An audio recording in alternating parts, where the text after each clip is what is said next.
दोस्तों नमस्कार। Colonel Ajay, CEO Ajay astro money group, first global astro finance digital channel से आपसे मुखातिब होता हूं। आज 22 जून सन 2023 गुरुवार। दोस्तों आज के एपिसोड में हम चर्चा करेंगे कुछ महत्वपूर्ण बाजार की खबरों की। उसमें गेहूं प्रमुख होगा, साथ साथ जीरे पर भी चर्चा करेंगे, दालों पर चर्चा करेंगे, साथ साथ इंदौर मंडी की विस्तृत चर्चा हम आपसे करेंगे। साथ साथ तुषार जैन के जरिए आपको कॉपर के ऊपर चर्चा इस शो में होगी। दोस्तों इससे पहले हम आगे चलें, हम आपसे ये इल्तिजा करते हैं, ये रिक्वेस्ट करते हैं कि यदि आप हमारे चैनल पे पहली बार आए हैं और अभी तक सब्सक्राइब नहीं किया है तो उसको सब्सक्राइब अवश्य कर लें, ताकि देश दुनिया की खबर आप तक सबसे पहले पहुंचाई जा सके। याद रखिएगा, हम वर्तमान ही नहीं भविष्य का भी करते हैं सटीक आकलन। तो दोस्तों खबर निकल के आ रही है कि सोयाबीन के भाव और सरसों के भाव में लगातार गिरावट की संभावना बन रही है और सोलापुर मंडी में पिछले हफ्ते के भाव से 150 रुपए गिरकर अब ये 5350 रुपए प्रति क्विंटल चल रहा है।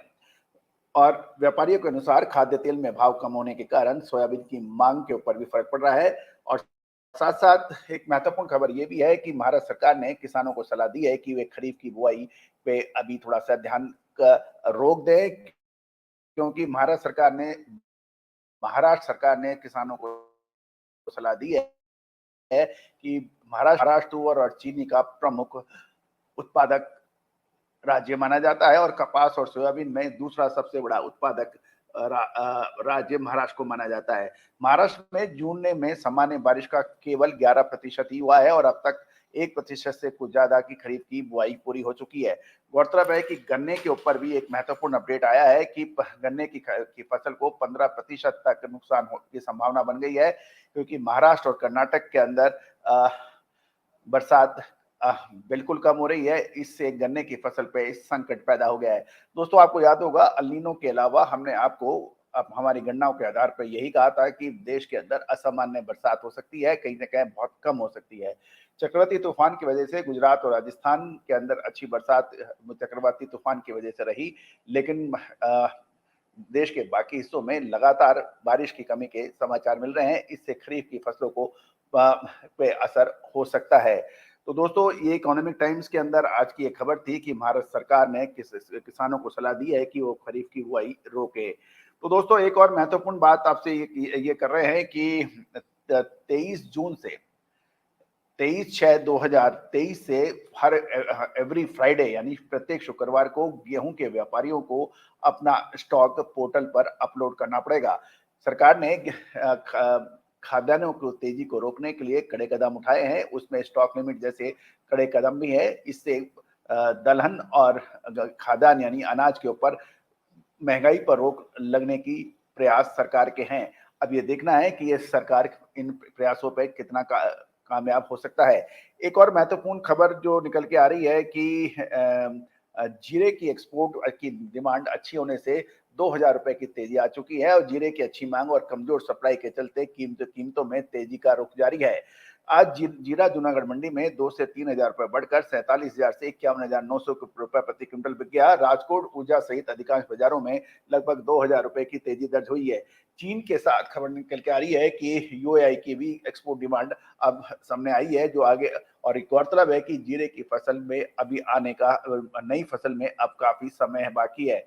गौरतलब है कि हमने आपको सबसे पहले 1 साल पहले जीरे के अंदर तेजी की बात कही थी, जो कि एक सत्य साबित हुई और लगातार इसका अपडेट 6 महीने पहले, 3 महीने पहले, 2 महीने पहले आपको दिए थे। उम्मीद है कि इसमें आपने ध्यान दिया होगा। दोस्तों तेजी आने के बाद तेजी और मंदी आने के बाद मंदी कहने से कोई फायदा नहीं है। गौरतलब है कि हमने आपको याद होगा कि तकरीबन 1 महीने पहले लहसुन के अंदर अच्छी तेजी की अग्रिम विश्लेषण दिया था, वो भी सत्य साबित हुआ और लहसुन के भाव लगभग पिछले 40 दिनों के अंदर ही लगभग दुगने से के आसपास हो गए हैं। उम्मीद है कि उस पर भी आपने ध्यान दिया होगा। और एक और महत्वपूर्ण बात जो सबसे इम्पोर्टेंट है कि गेहूं की पैदावार के बारे में कुछ इम्पोर्टेंट राइटर ने दिया है और इससे पहले सरकारी गेहूं की खरीद 19 जून तक 262 लाख टन पहुंच गई है। गत वर्ष 188 लाख टन से 74 लाख टन अधिक है और पंजाब में सबसे अधिक 121.27 लाख टन, मध्य प्रदेश में 70.98 लाख टन और हरियाणा में 63.17 लाख टन गेहूं खरीदा गया है। केंद्रीय पूल में अनाजों का स्टॉक लगभग 570 लाख टन है। गौरतलब है कि पिछले साल सरकार गेहूं की खरीदी में अपने लक्ष्य से लगभग 50% से अधिक पिछड़ गई थी और अंतर्राष्ट्रीय बाजारों में गेहूं के शानदार भाव की वजह से सरकार को गेहूं की एमएसपी के ऊपर गेहूं मिला ही नहीं था। तो पिछले साल से तुलना करना ये बिल्कुल उचित नहीं है कि पिछले साल 188 लाख टन है, उसे 74 लाख टन अभी अधिक हो गया है। लेकिन ये भी देखना है कि ये पिछले साल 50% से कम गेहूं का सरकारी खरीद का लक्ष्य हुआ था। तो दोस्तों एक और महत्वपूर्ण यह है कि राइटर्स के अंदर 22 जून को एक खबर छपी है उसके मुताबिक लगातार दूसरे वर्ष गेहूं की उत्पादन नई दिल्ली के यानी 2023 में भारत की फसल सरकार के अनुमान से लगभग 10% कम होने के का अनुमान है। साल 2023 में गेहूं का उत्पादन बढ़कर record 11 crore 27 lakh ton metric ton होने का जो सरकारी अनुमान है, जो एक साल पहले 10 करोड़ 77 लाख मैट्रिक टन था। और लेकिन र्यूटर की खबर यह है कि सरकार के अनुमान से लगभग 10% गेहूं की फसल कम है। लगातार दूसरे वर्ष कम उत्पादन नई दिल्ली के प्रमुख और समग्र खुद खाद्य मुद्रास्फीति कीमतों पर नियंत्रण रखने के प्रयासों को जटिल बना सकता है, जो अल नीनो मौसम पैटर्न के पूर्वानुमान के बीच में एक बड़ी चिंता का विषय बन सकता है। बाजार में गेहूं की अवेलेबिलिटी कम हो रही है, इससे पता चलता है उत्पादन 101 से 103 लाख करोड़ मैट्रिक टन था। तो दोस्तों महत्वपूर्ण यही है कि ये र्यूटर जो है एक महत्वपूर्ण पोर्टल है जहां पर जिनकी खबरों पर विश्वसनीयता बनती है। दोस्तों आपको याद होगा कि गेहूं के ऊपर हमारे जो लगातार अपडेट आपको मिलते हैं, उम्मीद है आपको पसंद आते होंगे। अब हम एक छोटे से ब्रेक के बाद आगे की बात चलेंगे, बिल्कुल बने रहिए हमारे साथ। दोस्तों नमस्कार। फाइनेंशियल एस्ट्रोलॉजी हमेशा से ही चमत्कृत रिजल्ट देने में मशहूर रही है। American famous investor sir JP Morgan ने तो यहाँ तक कह दिया, astrology is not for millionaires but it is for billionaires. दोस्तों भारतीय सिस्टम और इंडियन सिस्टम ऑफ एनालिसिस जो यानी फाइनेंशियल एस्ट्रोलॉजी, इसकी ऑनलाइन क्लासेज हम लोग कंडक्ट कर रहे हैं पिछले लगभग 22 सालों से। इस रहस्यमयी विद्या जो कि पहले के ज़माने में रिश्तेदार अपने बिल्कुल नज़दीक रिश्तेदार से भी छुपा के रखता था और यही वजह रही कि इसके ऊपर रिसर्च बहुत कम हो पाई। लेकिन पिछले 25 सालों से हम लगातार इसमें प्रयासरत रहे हैं। मोतियों को जोड़ के एक माला बना दी है हमने और online financial astrology online courses शुरू कर रखे हैं। इसमें commodity market, agro commodities, Boolean, metal, crude oil. दोस्तों अब चर्चा हम करेंगे खाद्य तेलों के ऊपर। गौरतलब है कि खाद्य तेलों में काफी उतार चढ़ाव देखा जा रहा है और पूरे सीजन में मूंगफली तेल की कीमतों में ज्यादा बदलाव नहीं हुआ है। कीमतें 2600 से 2800 रुपए प्रति 15 किलो ग्राम टीन के बीच में बनी है, क्योंकि चीन ने भारी मात्रा में मूंगफली का तेल का आयात किया था। खाद्य तेलों की कीमतें भारी दबाव में है क्योंकि भारत ने थाईलैंड से पाम तेल, ब्राजील और अर्जेंटीना से सोयाबीन तेल और यूएसएसआर और यूक्रेन से सूरजमुखी तेल का रिकॉर्ड मात्रा में आयात करने के समाचार हैं। वर्तमान में यूएसए जो संयुक्त राज्य अमेरिका जो दुनिया में सबसे बड़े सोयाबीन फसल उत्पादकों में से एक है, बारिश में देरी के कारण सोयाबीन की फसल की बुआई का मौसम 1 महीने देरी से शुरू हो रहा है।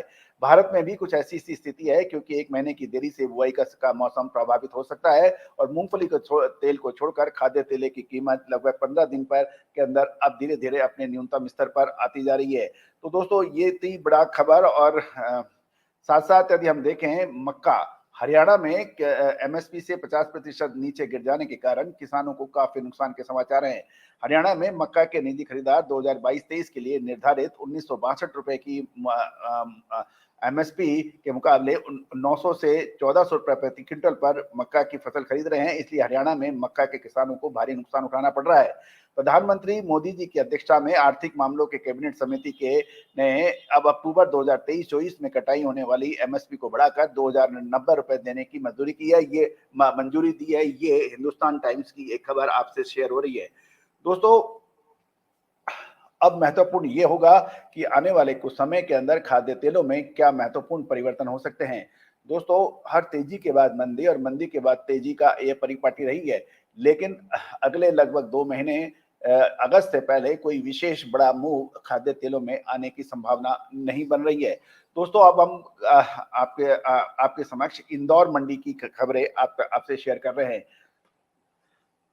इंदौर मंडी के अंदर बृहस्पतिवार को यानी गुरुवार को अरहर के दालों में की जो खबर है, अरहर की दाल के भाव में केंद्र सरकार के स्टॉक लिमिट लगाने का असर दिखाई दे रहा है और इसके भाव 100 रुपए प्रति क्विंटल गिरकर 12,300 से 12,400 रुपए प्रति क्विंटल की बिक रही है।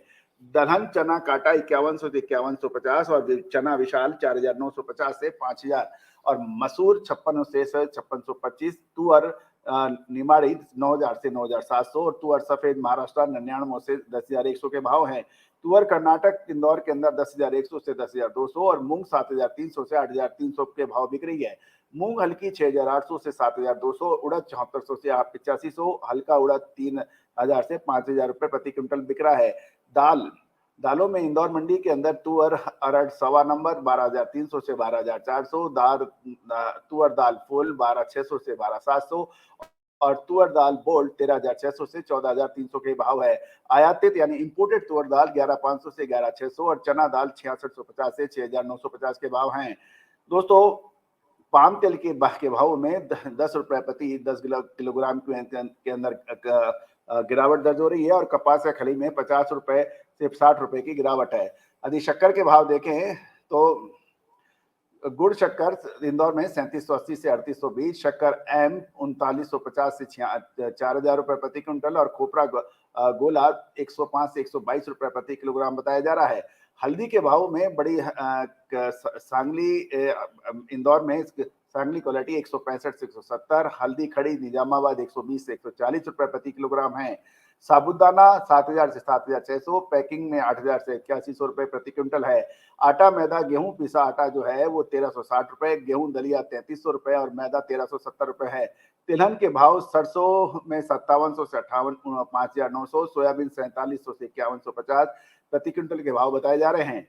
तेल मूंगफली 1,660 से 1,680 और सोयाबीन रिफाइंड तेल 910 से 915 रुपए बताया जा रहा है। सोयाबीन साल्वेंट 880 से 865, 885, पाम तेल 905 से 910 रुपए प्रति 10 केजी के बताए जा रहे हैं।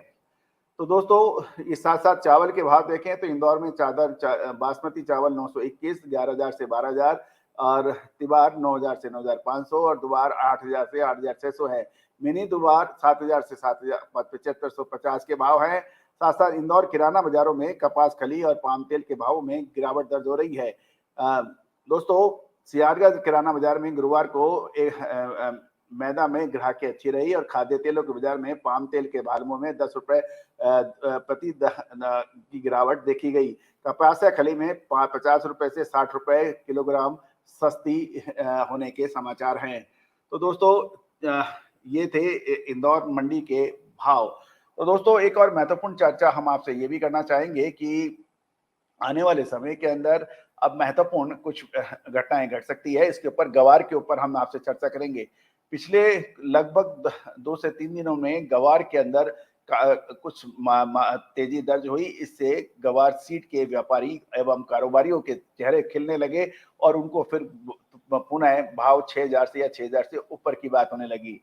बाजारों में अफवाह भी उड़ रही है कि अब गवार खरीदने का समय आ गया है और खरीदा जा सकता है। दोस्तों, गवार सीट पर हमने आपको लगातार अपडेट और विश्लेषण दिए हैं और गवार सीट के अंदर अब एक बड़ा प्रश्न यह है कि क्या अब इस स्तर पे खरीदना चाहिए या अभी एक रुकना चाहिए। क्या ये कि जो पिछले 2-3 दिन की तेजी धोखा साबित हो सकती है या इसके अंदर अभी और बड़ी गिरावट बाकी है। दोस्तों याद रखिएगा, हमने गवार सीट पर आपको हमेशा से सटीक विश्लेषण देने का प्रयास किया है और आप लोगों के आशीर्वाद और प्यार से वो सही भी साबित हुआ है।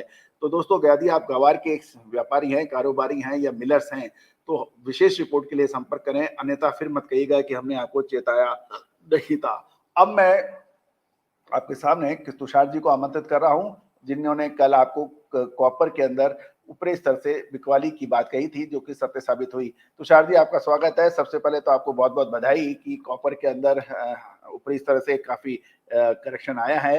आपका क्या कहना है? नमस्कार, मैं तुषार जैन, सीएफओ और रिसर्च हेड एजेंस्टो मनी गुरु और तुषार ग्लोबल सर्विसेज.com की तरफ से आपका स्वागत करता हूं। आज 22 जून सन 2023। जैसे कि हमने कल के सेशन में आपसे कहा था कि कॉपर के अंदर कुछ मुनाफा वसूली देखने को मिल सकती है और वैसे ही देखने को भी मिला। फिलहाल कॉपर जो है वो 726 के लेवल्स के ऊपर ट्रेड करते हुए नजर आ रहा है और हमने कल आपको इम्पोर्टेंट लेवल्स भी कॉपर के शेयर किए थे। जैसे कि आप स्क्रीन पर भी देख सकते हैं, कॉपर के भाव में आज भी एक तरफा गिरावट देखने को मिली है और कल के सेशन में जब लगभग 732 734 के लेवल्स के ऊपर कॉपर चल रहा था, तब हमने आपसे कहा था कि कॉपर के अंदर छोटी अवधि यानी कि शॉर्ट टर्म के अंदर मुनाफा वसूली देखी जा सकती है और वैसे ही देखने को मिला। कॉपर आज आज कॉपर के अंदर एक बार जरूर एक उछाल आया था लगभग 1:30 के आसपास, लेकिन जैसे ही दिन आगे गुजरता गया कॉपर के अंदर मुनाफा वसूली हावी रही और फिलहाल कॉपर लगभग 726 के आसपास ट्रेड करते हुए नजर आ रहा है और आज का जो लो है वो 725.40 का है। तो उम्मीद है आपको हमारा एनालिसिस अच्छा लगा होगा। अब आगे कॉपर या फिर स्टील के अंदर क्या गतिविधियां हो सकती है, उसके लिए आप हमसे पेड सर्विसेज के लिए भी संपर्क कर सकते हैं। हमारी कॉन्टैक्ट डिटेल्स नीचे दी गई है।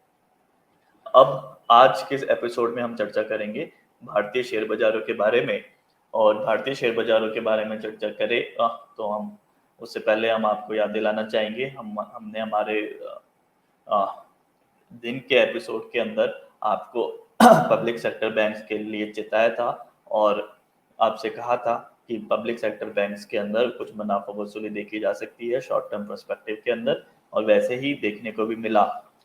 और यदि हम इंटरनेशनल मार्केट्स की ओर पे नजर डालें तो कल के सेशन में भी यूएस मार्केट्स के अंदर एक गिरावट देखने को मिली थी, क्योंकि फेडरल रिजर्व की तरफ से पुनः एक इंटरेस्ट रेट हाइक के लेके चिंताएं सामने आ रही है और जिसके वजह से अ, कल के सेशन में भी यूएस मार्केट्स के अंदर गिरावट देखने को मिली थी और आज इंडियन मार्केट्स के अंदर भी गिरावट देखने को मिली, चाहे वो निफ्टी हो या फिर बैंक निफ्टी। और यदि हम मौजूदा यूएस मार्केट्स की ओर नजर डालें तो यूएस मार्केट्स के अंदर मिक्स सिग्नल देखने को मिल रहे हैं। डाउ जोन्स लगभग 63 पॉइंट की गिरावट डाउ जोन्स में देखने को मिल रहा है। नास्डैक में एक अच्छी तेजी देखने को मिल रही है लगभग 114 पॉइंट की और S&P 500 बिल्कुल फिलहाल फ्लैट ट्रेड करते हुए नजर आ रहा है। तो अब आगे क्या भारतीय बाजारों के अंदर होने की संभावना है, इसके बारे में हम आपसे चर्चा करने वाले हैं। यदि हम छोटी अवधि की बात करें, 1 से 2 ट्रेडिंग डेज की बात करें, तो भारतीय शेयर बाजार के अंदर स्पेशली हमें पब्लिक सेक्टर बैंक्स के ऊपर नजर रखनी चाहिए। पब्लिक सेक्टर बैंक्स के अंदर आगे आने वाले कुछ ट्रेडिंग सेशंस के अंदर कुछ मुनाफा वसूली देखी जा सकती है, उसके लिए हमें सतर्क रहना चाहिए। उसके अंदर आप नजर रख सकते हैं बंधन बैंक,